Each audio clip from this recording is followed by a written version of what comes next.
Please read the description before or after the video. The story starts off with a narration about the QB being sealed in Naruto, like in the original. Naruto starts off painting on the faces of the Hokage. Ninjas start chasing him and he runs away. Later, Naruto watches students in the academy train from a distance. Iruka and Mizuki greet him, and Iruka berates him for his pranks. Naruto asks if he can join the academy, but Iruka tells him that he needs a parent or a recommendation, and he has neither.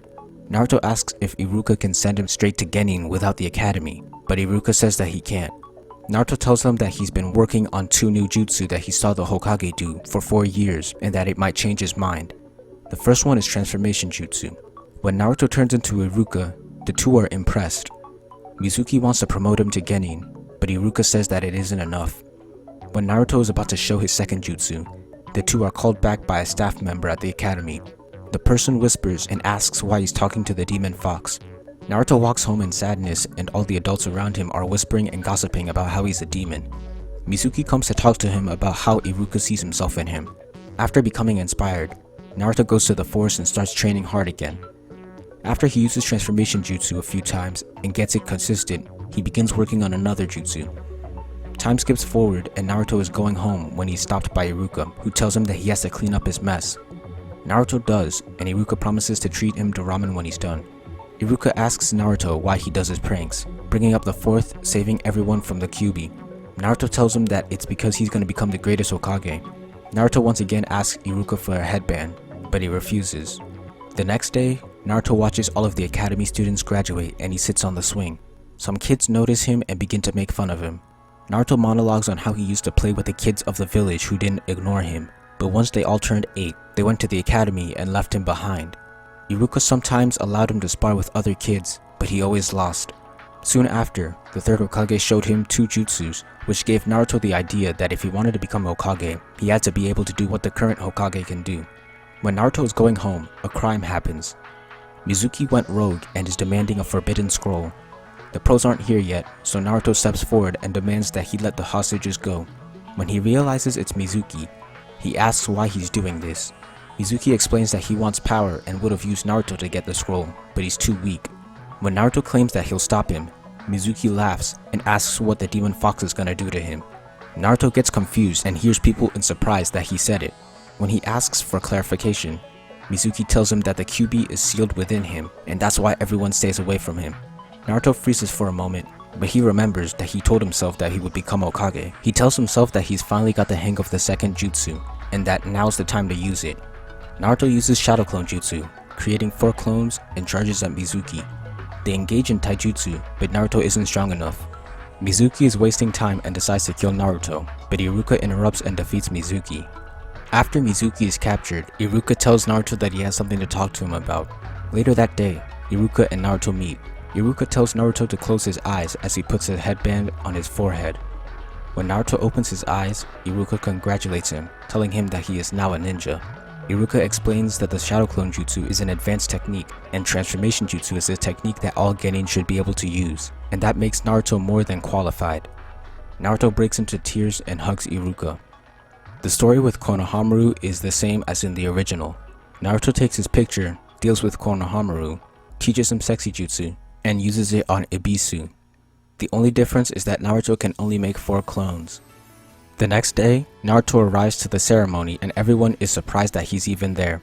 He narrates about his hate for Sasuke and his love for Sakura before Iruka comes in and assigns the squads. Sakura shows no explicit romantic attraction to Sasuke at this point, but shows a slight annoyance towards Naruto. Later, she tries to have a conversation with Sasuke about being on the same team. Naruto comes up as a topic and Sakura talks about him being an orphan, so Sasuke scolds her and says that she makes him sick, like in the original. Sakura begins to think that she should be a little nicer to him. Naruto pulls the same prank on Kakashi for being late, and things go mostly the same. An addition to Kakashi is that he still has his chakra saber from his childhood. When asked about their dreams, Sasuke and Naruto's remain the same, but Sakura's dream is to become a powerful ninja without a notable clan name, which the other 3 respect. When asked what she hates, she thinks of Naruto but decides that she'll be nicer and says nothing instead. When Sasuke states his dream, Sakura has some internal monologue that hints at an attraction to Sasuke. When Sakura receives the handouts, her thoughts have nothing to do with Sasuke. The rest stays the same. On the day of Kakashi's test, the beginning starts out the same, until Naruto approaches Kakashi alone. Instead of multiple clones, Naruto can still only create 4. He catches Kakashi by surprise, but his sensei counters with substitution. Naruto beats himself up, undoes the jutsu, and gets captured as usual. After Sasuke reveals his location, Sakura casts Camouflage Jutsu, a basic ninjutsu that allows the user to blend in with their surroundings. She moves to Kakashi's location and casts her self-made genjutsu, Cherry Blossom Clash, which creates a storm of cherry blossoms that blind the target's view, attempting to help Sasuke get away. Kakashi quickly realizes the genjutsu and activates his own, which causes her to see the bloody Sasuke. She faints in a less comedic, more serious manner as Naruto escapes into the second trap. Sasuke and Kakashi's fight goes down the same, ending with Sasuke trapped underground. While unconscious, Sakura has a vague flashback of Sasuke and her practicing shuriken jutsu together before waking up to a freed Sasuke.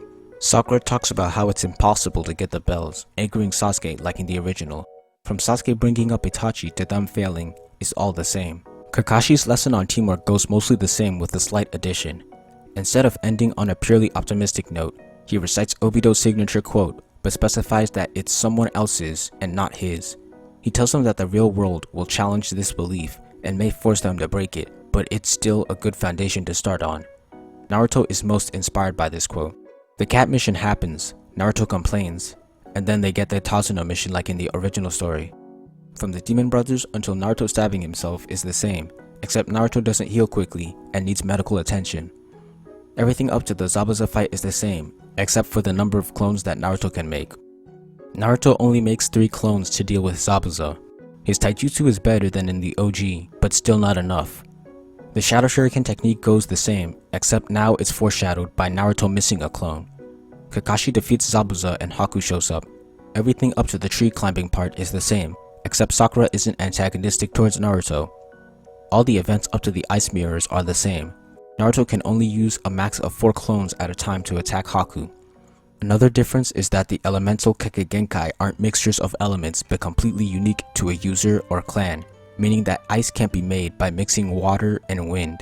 It's an element unique to the Yuki clan. Kakashi vs Zabuza has Kakashi using his saber against Zabuza's sword before he uses silent killing. Sasuke awakens the Sharingan against Haku. Once Kakashi gets cut by Zabuza, Sakura uses Cherry Blossom Clash on Zabuza, giving Kakashi time to summon his dogs. Sasuke is gravely injured by Haku, and Naruto's Nine Tails awakens. The fight between Naruto and Haku goes the same until the end. At the end of the battle, Naruto, possessed by the Kyuubi, is pummeling Haku almost to death, but Naruto fights for control over his body and struggles for a while before winning, showing the drawback of his power-up. Haku and Naruto talk, and Haku asks to be killed. Thanks to Sakura, Kakashi could get his dogs to hold Zabuza in place. The rest goes down like the original, with Haku dying in place of Zabuza. Sakura finds Sasuke unconscious and cries.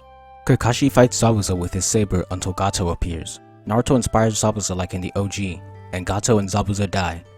Inari comes with the villagers and Kakashi helps scare the fodder away. Naruto decides to make his own Nindo, and the rest of the arc is the same. If you haven't already, please read the description for further insight on this series. Thank you for watching. Please remember to like, share, comment, and subscribe.